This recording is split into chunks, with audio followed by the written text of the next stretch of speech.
Hello, everyone, and welcome to our show. Today, I have the privilege of speaking with Paul Kay. He is the Global Chief Information and Security Officer and Data Protection Officer for Hughes and Echostar. Paul, welcome to our show. Thanks. It's great being here. Paul, can you tell us a little bit about your background and what's prepared you for this role as CISO? Sure. I didn't come up traditionally like a lot of information technology folks. I actually started in law enforcement, doing a lot of investigations, a lot of them being technical. During that stint, I actually got my NPA and my law degree. And then I moved into private industry, managing risk for everything from fraud controls to cybersecurity. And I've been in that industry, if you want to call it, for many, many years. Um, in the interim, I also received a degree in information systems management from Harvard. So I think the combination of my government experience, legal education, and business experience, coupled with the information management and computer science, I guess, education that I've gotten formally and informally, it's really kind of positioned me well to be in a position like I am today at Hughes and Echostar. Wow, that's pretty impressive, Paul. You're bringing a law enforcement background, a technical background, and a legal background into this role of CISO. Can you speak to the role of CISO? Where do they fit in the organization? What is the scope of responsibilities? Sure. Well, we're strategic risk managers, and we really ride the line between strategy and tactical. And I'll speak first to tactical. What I mean by that is we manage the day-to-day protection of all of our global networks, either on the customer-facing side or the internal corporate network, to make sure the business continues. And in addition to that, we have preparedness plans if we are impacted and breached, so we can continue the business and serve our customers. On the strategic side, what we do is we look at all the verticals that line up to go up to the overall company strategy, and we like to cut a horizontal across it to create that environment where there's good security, hygiene, and good controls for prevention, reaction, and mitigation uh, of the business, so the business can move forward. That's pretty critical to understand. You sit between the strategic and the tactical. Can you speak to a little bit of how your thinking about cybersecurity has evolved over the years? Sure. Well, cybersecurity hasn't been around a long time. Frankly, it's probably 20 years, and in the past 10 years, it's become more and more important. I think these days you can't open up a newspaper without reading about another cybersecurity attack. It really is an integral part of the business. But when it first came around, it really was viewed more as a technology problem. These days, we really need to view it more as a business problem. If we just look at it as a technical problem that IT can solve, it's not really going to help the business out. It really is integral to the business to be secure from a brand perspective and also to protect the customers and to continue the business. So it really has evolved into what I consider a business problem with technical foundations underneath. A business problem with technical foundations underneath. We often talk about cybersecurity as the cost of doing business. Can you speak a little bit to what's at risk?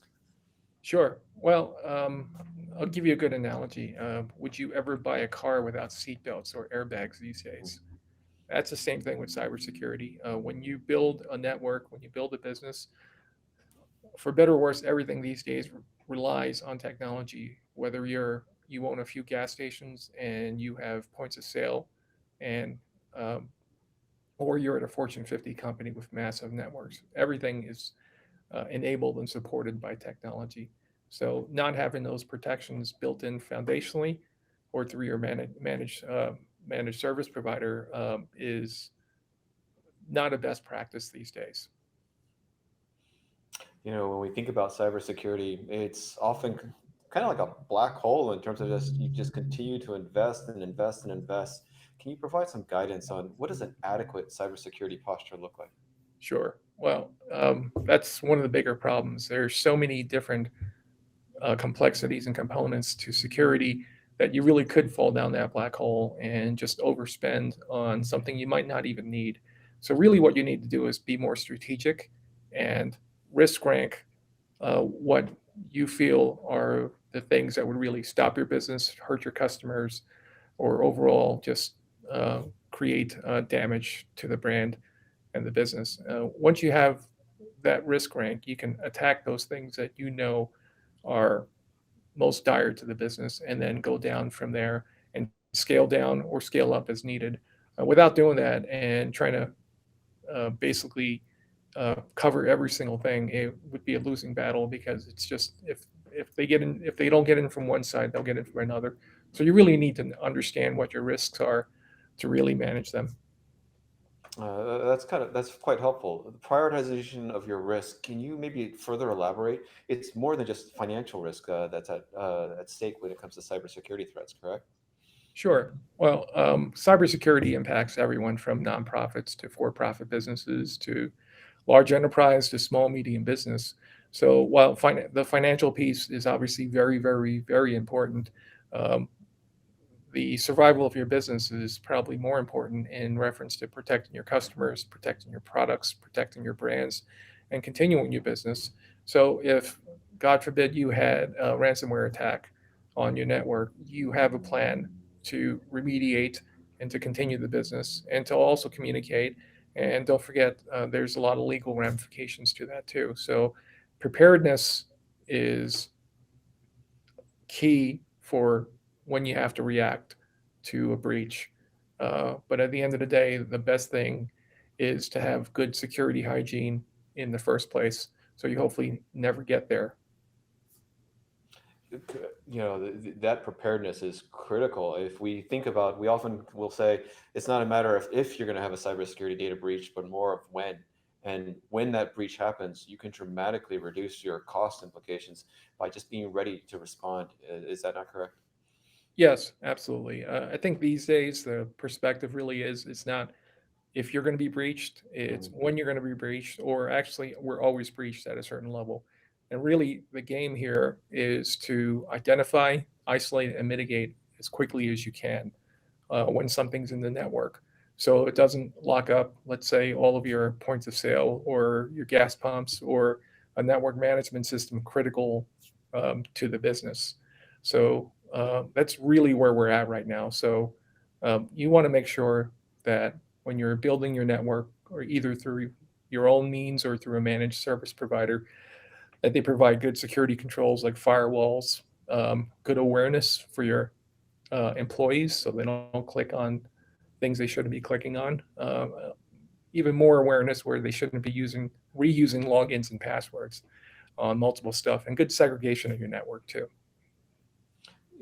Paul, you've spoken quite a bit about the business impact of cybersecurity. Can you speak a little bit to how you engage with your business peers around this topic, a very technical topic that most people don't have a background in? Sure. Well, it really depends on who I'm speaking to. If it's the engineering team, it could be a highly technical conversation. If it's the CFO group, it'll be more focused on financial impacts and what we can do to mitigate those things. So really, it's all about knowing your customer, knowing your client, internally and externally when you talk about risk management, and turning a lot of the business speak into I'm sorry, turning a lot of the technical speak into business speak that a lot of folks can really better understand. That's helpful. We can't reasonably expect everyone to become a cybersecurity expert, but we can focus on those areas that people need to and they be able to do their jobs. The engineers need their technicals. The operations need an operational understanding, and so on and so forth for each discipline of the business. Yes, that's absolutely correct. But one thing we do really, really preach is that everybody owns security. It's everyone's responsibility. If the business unit says, "Well, it's not my responsibility. It's securities or ITs or someone else," um, it's really not a winning game these days. Everybody has to be in the fight, basically. Oh, thank you for that. If we were to take a step back and just kind of look at the markets at large from the small, medium, all the way up to the large enterprise, can you speak a little bit to what you see in terms of the threat? Sure. From my perspective, ransomware is the most consequential threat to any business, whether it's large, small, or medium, just because of what happens when it gets into your network and starts encrypting everything. Your business could literally be shut down until you either remediate with backups if you have any, or You do other things like pay the ransom and hope that they'll give you the decryption key. One of the trends we're definitely seeing is there's been more focus on small and medium businesses. I guess the perspective from the adversary is that they won't have the wherewithal or sophistication to protect their networks as well as, let's say, a larger organization could, and that they'll pay a lot faster because their consequences would be more dire than a large enterprise that has a segment of their business encrypted.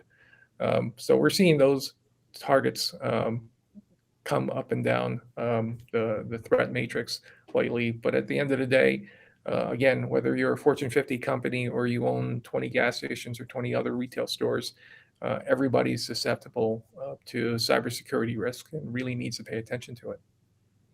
That's a very helpful insight. I mean, so many small, medium businesses will take the position, I only have one or two stores. Why would any hacker want to waste their time on me?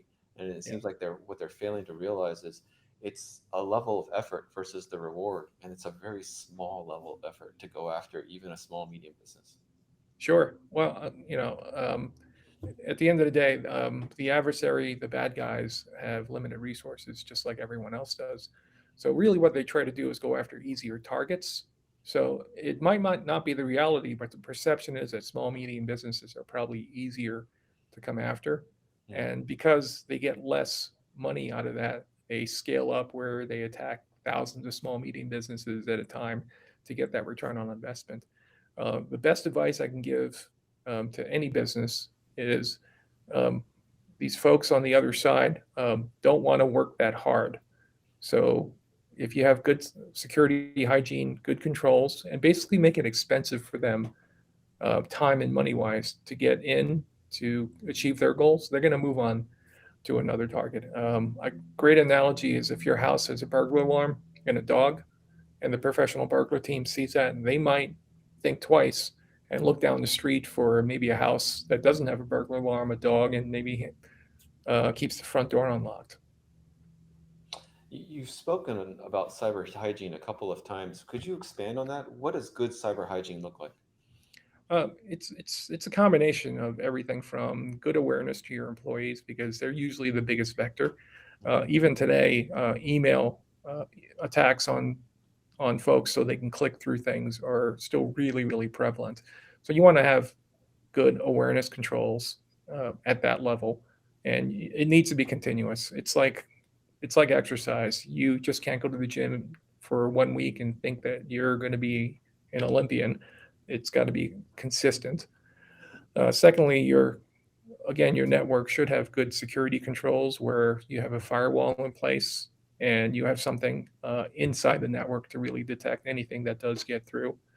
And and if you're not in the business of IT or technology and you're outsourcing it, you need to make sure that the company that you're working with, the managed service provider, has all these tools to protect your network. Oh, that's very helpful. And it's worth repeating, right? One, train your employees. Two, keep your software up to date. Three, implement a firewall and keep it segmented and have good policies and procedures, security controls in place. I mean, these are the first steps, if you will, to developing an adequate cybersecurity posture. Paul, thank you very much for taking the time to speak with us today. Ladies and gentlemen, I've been speaking with Paul Kay. He's the Global Chief Information and Security Officer and Data Protection Officer for Hughes and Echostar. Thank you. It's been a pleasure.